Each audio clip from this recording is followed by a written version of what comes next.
একটুও ভালো লাগছে মাগো।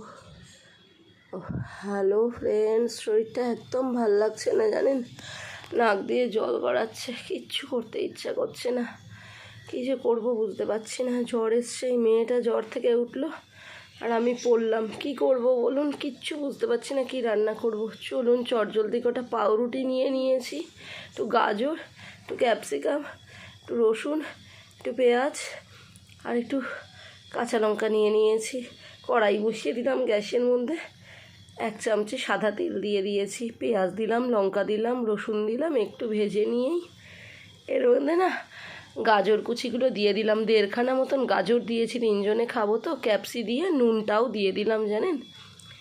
এবার একটু নাড়াচাড়া করে বেশ সুন্দর করে পাকিয়ে নিয়ে এই যে ক্যাপসিটাও দিয়ে দিলাম তো, তারপরে একটু মন্ড করে নিলাম, স্যান্ডউইচ রেডি।